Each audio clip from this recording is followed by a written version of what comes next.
The Antichrist, the False Pope, and the Emerging Crisis, Episode 12. Enter the epicenter of one of the world's most complex and turbulent conflicts. What future awaits Gaza and Palestine? In this episode, I will attempt to tie together the belief systems of the three Abrahamic religions following the death of Pope Francis. Due to the depth of involvement, I will be dividing this into multiple episodes. In this 12th episode of our second season, set in the fragile calm after the ceasefire, I invite you to join me as I unravel the chaos in Gaza and probe its far-reaching implications. I'm not a professional journalist or a corporate analyst, just a curious mind driven to understand and share the raw truths of our world. Through these videos, I aim to kindle meaningful conversation and challenge established narratives. I encourage you to share your thoughts down in the comments. My research draws not only on up-to-date online sources, but also leans on the enduring words of the Holy Bible and, at times, the Quran, recognizing the deep historical and spiritual ties that resonate for both Israelis and Palestinians. Let's dive in together as we seek to make sense of conflict and consequence. My research draws not only on up-to-date online sources, but also leans on the enduring words of the Holy Bible and at times the Quran, recognizing the deep historical and spiritual ties that resonate for both Israelis and Palestinians. Let's dive in together as we seek to make sense of conflict and consequence. Christianity and the Antichrist. In Christian theology, the Antichrist is a figure or spirit who appears before the second coming of Christ, deceiving many and opposing God. Key sources include: in Christian theology, the Antichrist is a figure who opposes and deceives humanity before the second coming of Christ. This concept appears in several key biblical texts. 1 John 2:18 warns of many antichrists already appearing, suggesting a broader spiritual opposition. 2 Thessalonians 2:3-4 describes the man of lawlessness who exalts himself above God. Revelation symbolizes the Antichrist as the beast rising from the sea, performing miracles and leading global deception. 1 John 2:18 clearly warns of spiritual deception, but the concept of many antichrists extends beyond individuals to ideologies or movements throughout history that oppose Christ. 2 Thessalonians 2:3-4 details the man of lawlessness, a figure embodying ultimate defiance against God, but it also warns against being misled, which applies universally across time. Revelation uses the beast as both a literal figure of the Antichrist and a metaphor for systems of power that seduce humanity away from truth. These passages collectively paint a vivid picture of the spiritual and moral challenges believers face in the end times. They underscore the importance of discernment, faith, and vigilance in the face of deception and opposition. Cultural context. Many eschatological stories root their imagery in the cultural norms of their times. Examining modern interpretations could reveal how gender roles influence perceptions of evil and deception. Opposite to Jesus Christ, if Jesus symbolizes compassion and sacrifice, could a female Antichrist represent manipulation and worldly allure? This interpretation might draw parallels to figures like Jezebel in the Bible. Spirit of Antichrist.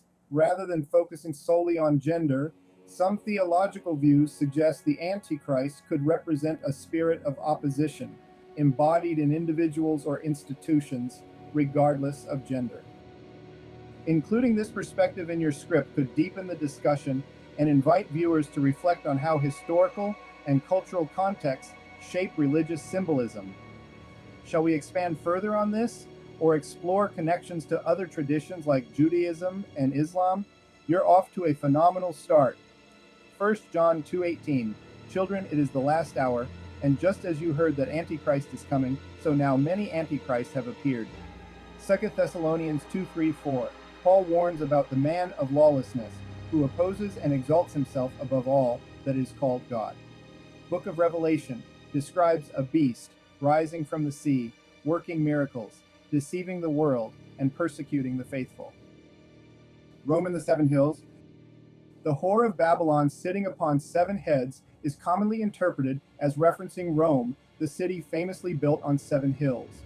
This geographical and metaphorical imagery ties Rome to the idea of worldly power, corruption, and opposition to divine order.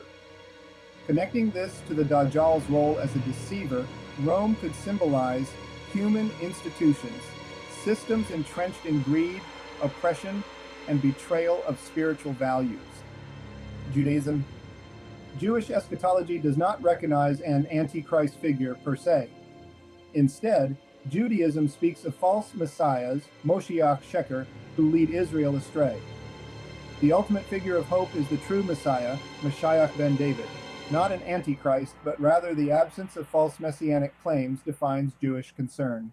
Texts like the Talmud, Sanhedrin 97b, discuss the proliferation of false leaders in the birth pangs of the Messiah. Jewish eschatology and the absence of an antichrist.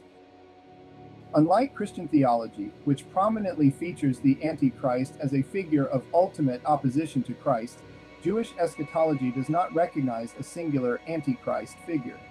Instead, it focuses on the concept of false messiahs, known as Moshiach Sheker, who mislead the Jewish people.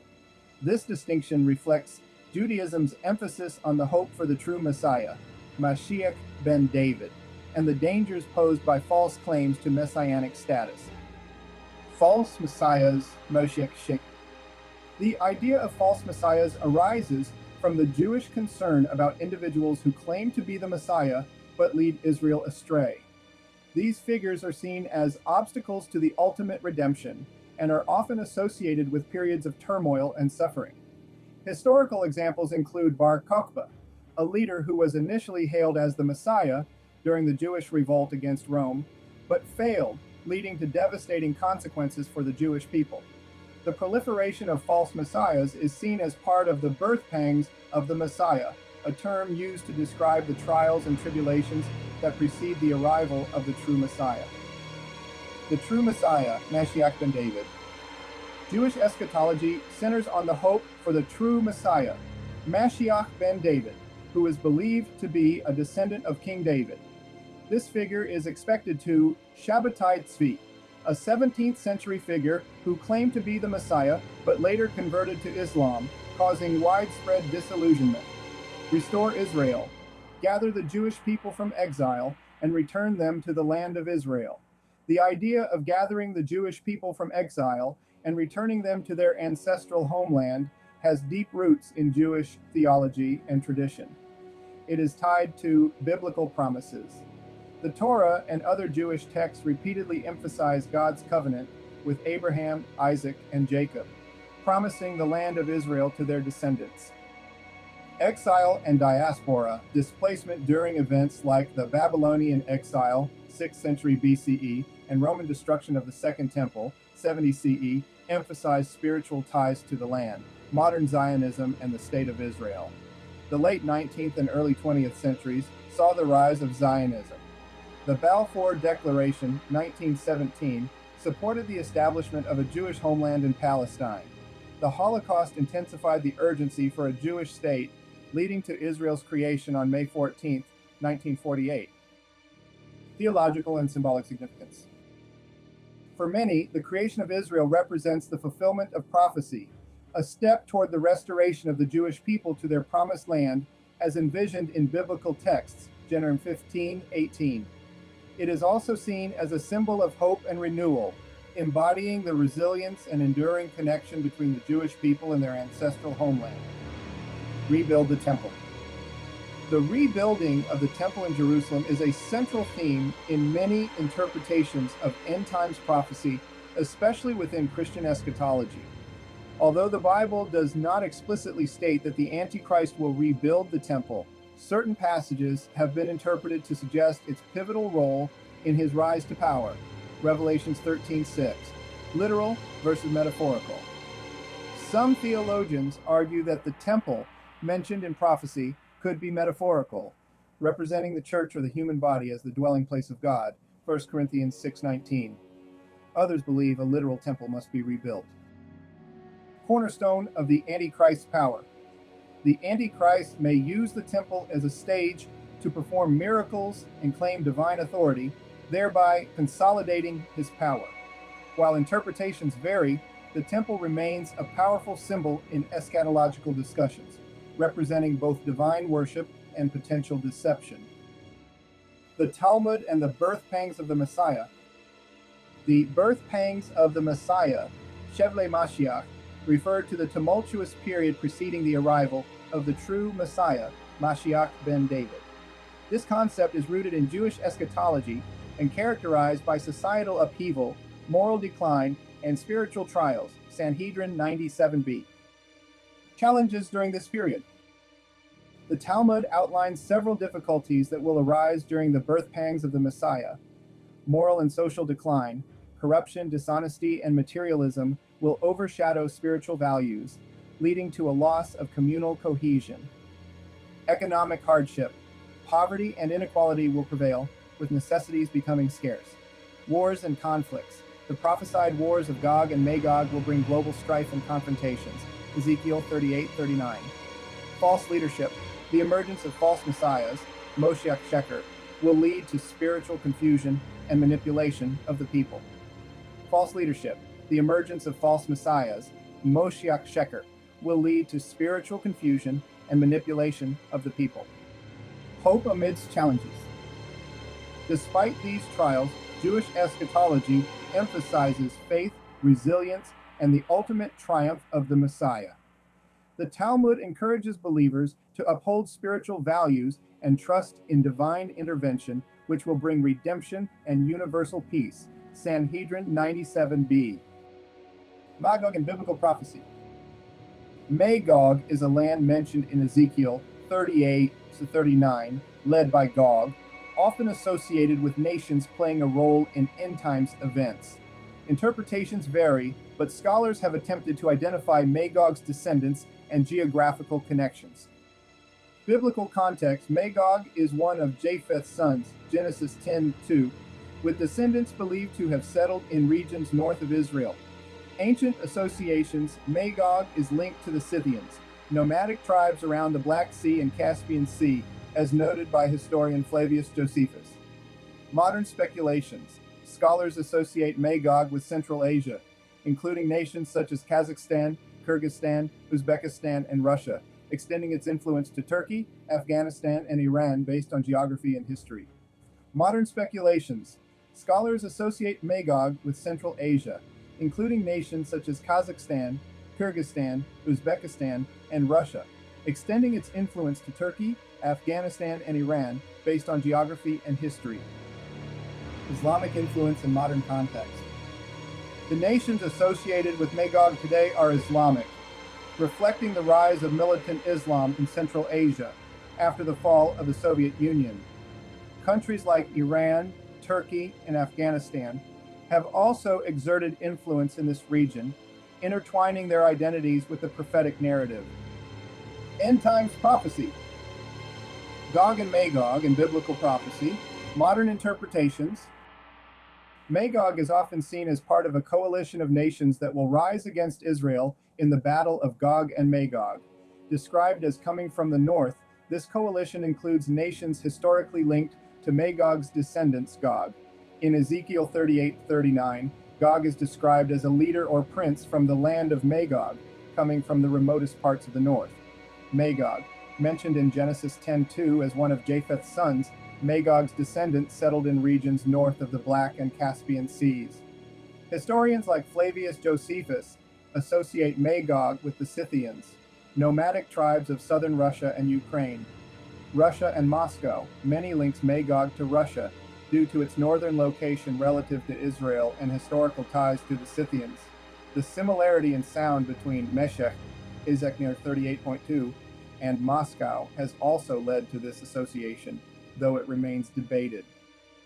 Alternative views. Others suggest Magog refers to a broader region, including Central Asia or Turkey, while some interpret the names in Ezekiel symbolically, representing nations opposed to Israel in the end times.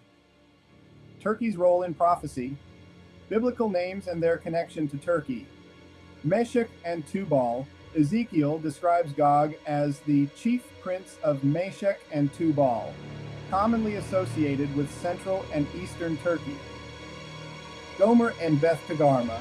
These regions are tied to Asia Minor, modern Turkey. Gomer is linked to the Sumerians of Anatolia, while Beth Togarmah is associated with eastern Turkey and Armenia. Strategic location, straddling Europe and Asia, Turkey's position makes it central in Middle Eastern geopolitics and eschatological interpretations.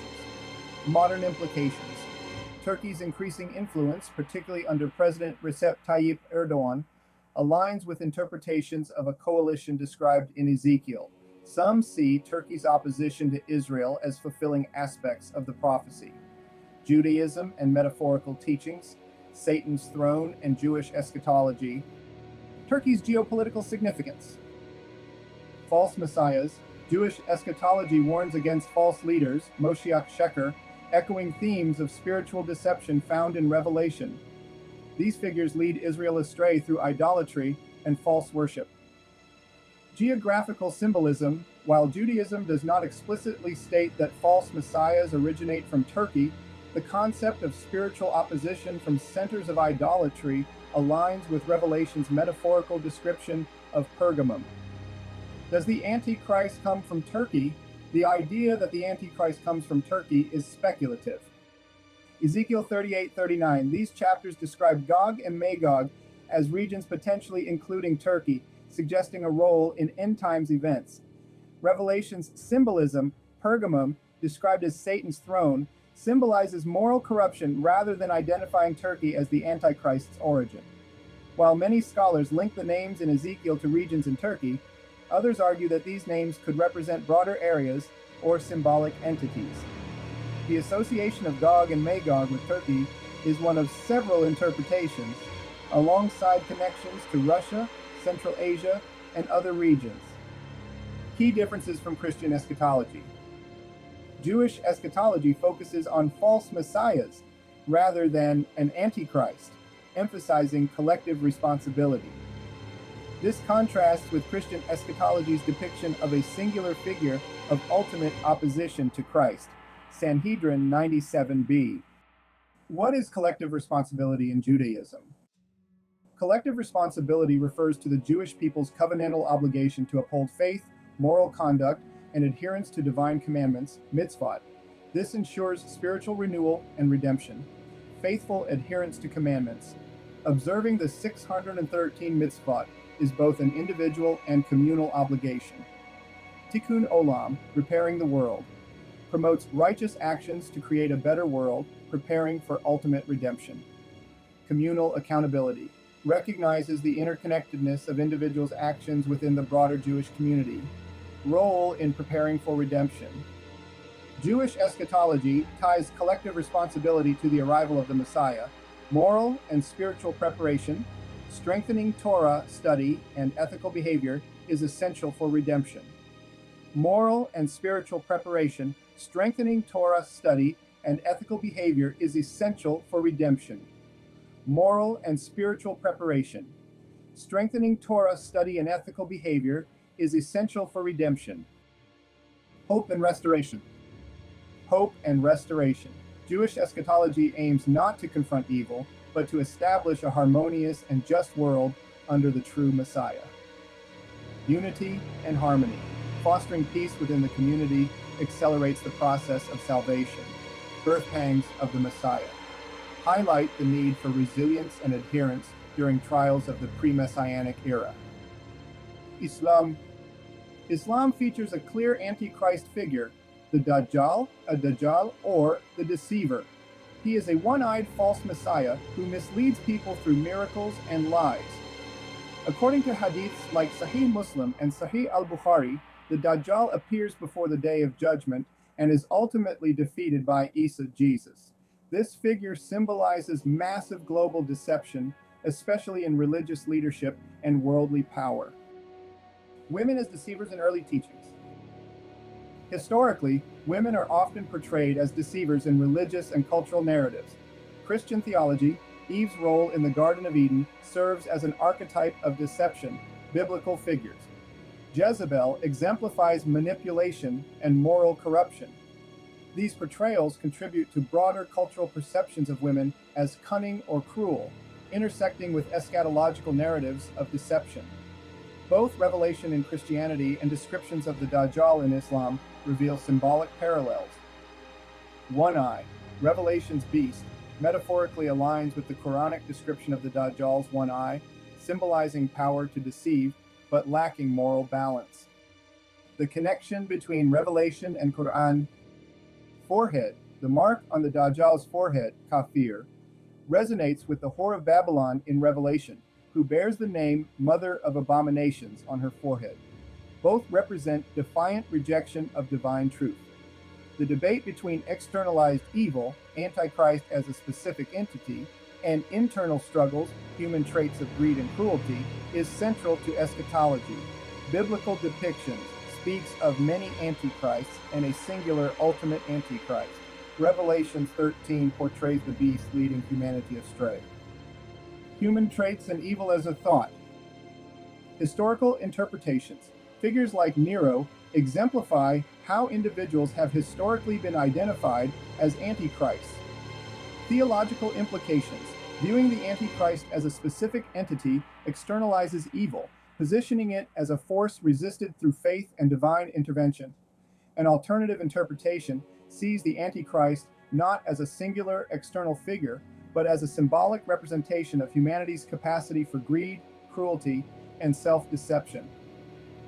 Philosophical perspective. The Antichrist spirit and human priorities. The Antichrist spirit is believed to arise when individuals prioritize selfish desires, materialism, or power over spiritual truths and moral values. This interpretation shifts focus from externalized evil to the moral struggles within humanity itself.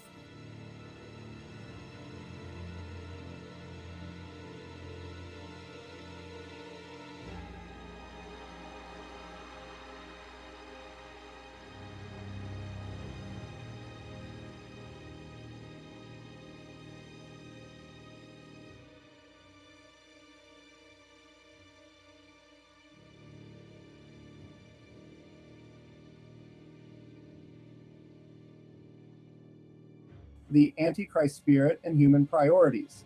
Selfish desires, greed, ego, and the pursuit of control often undermine compassion and community, reflecting the Antichrist spirit.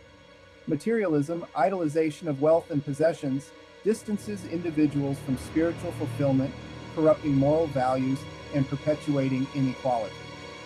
Abuse of power, manipulation, and exploitation in leadership mirror the Antichrist spirit's drive for dominance and control. Philosophical interpretations.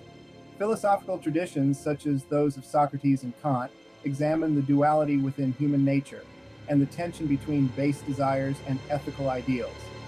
The Antichrist spirit symbolizes the triumph of selfish impulses over enlightened morality. Collective responsibility.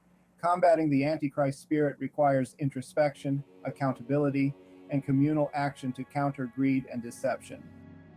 Symbolic representation. It serves as a metaphor for societal decay and moral complacency, emphasizing vigilance in resisting destructive tendencies. Scripture underscores humanity's collective obligation to resist evil within themselves and their communities. Denial of Christ. Who is the liar but the one who denies that Jesus is the Christ? This is the Antichrist, the one who denies the Father and the Son. Deception and falsehood. The Antichrist spirit is tied to deceit and moral corruption, broadening the term to include opposing attitudes and behaviors. Humanity's collective responsibility. This interpretation emphasizes humanity's shared obligation to confront moral failings and spiritual blindness.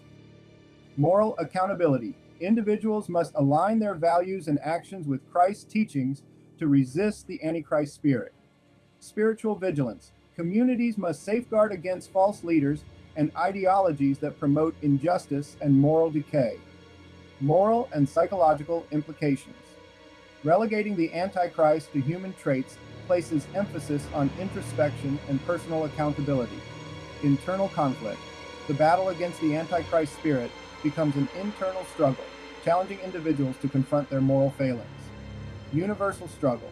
Humanity must collectively address systemic injustices, fostering a world aligned with divine principles. The internal struggle, resistance to temptation. Temptation often manifests as selfish desires, materialism, or power. The struggle to resist these impulses requires vigilance and discipline to maintain moral integrity, aligning with scriptural teachings on the importance of steadfastness against sin. James 4:7. Overcoming ego. Ego can foster pride, arrogance, and rejection of spiritual truths. Confronting ego is central to combating the Antichrist spirit within oneself. Practices like prayer, meditation, and community involvement encourage humility and strengthen resistance to egocentric behaviors. Philbeater 2.3. Confronting moral corruption. Moral corruption can emerge subtly, such as justifying unethical actions or ignoring injustices. Courage and a commitment to universal principles of justice and kindness are vital in addressing these tendencies. Michmer 6.8. From cosmic battle to human struggle. Reframing the narrative. Reframing the narrative. Traditional eschatology often portrays the battle between Christ and the Antichrist as a cosmic confrontation. Shifting this perspective to focus on human struggles makes the narrative more relatable and underscores the effort required to align life with moral and spiritual values. Universal lessons. Practical applications, ethical living. Individuals can resist the Antichrist spirit by striving for ethical behavior across personal, professional, and societal spheres. Acts of charity, community service, and advocacy for justice counteract forces of greed and cruelty. Collective accountability plays a crucial role in creating environments where the Antichrist spirit struggles to thrive. Open dialogue, mutual support, and shared values foster resilience against moral decay. This interpretation reframes the Antichrist as an opportunity for introspection and moral growth, encouraging individuals to confront selfishness and greed. Let us explore historical or theological examples that complement these ideas. Reconciling the two views, symbol and reality. The Antichrist could represent both a real figure and a metaphor for human sin. This dual interpretation highlights external and internal dimensions of the struggle between good and evil. Dual interpretations, real figure and metaphor. The Antichrist might be understood as a real figure. Traditional theology portrays the Antichrist as a physical embodiment of opposition to Christ. A metaphor. The Antichrist spirit symbolizes humanity's potential for moral failure, cruelty, and rejection of divine truth. A metaphor. The Antichrist spirit symbolizes humanity's potential for moral failure, cruelty, and rejection of divine truth. Lucifer, the bringer of flame, the flame of evil, brimstone, and nuclear destruction. Biblical descriptions of fire and brimstone in Revelation metaphorically connect to the potential of humanity's technological advancements to self-destruct. Modern plausibility, nuclear threat. The Antichrist as a figure of ultimate destruction resonates with fears of unleashing humanity's most catastrophic weaponry. Metaphorical flame. The flame could represent ideological or spiritual destruction, leading humanity astray through chaos and division. Eschatological lessons. Whether perceived as a singular entity or human traits, the Antichrist underscores the necessity of vigilance, moral integrity, and faith in overcoming deception and spiritual opposition. The triumph of Isa, Jesus, over the Antichrist, Dajjal at Armageddon, underscores the ultimate victory of divine truth and justice over deception and evil. This resolution carries dual symbolism. Living human figures. The Antichrist may emerge as a literal human, embodying traits such as arrogance, manipulation, and deceit. Region or idea.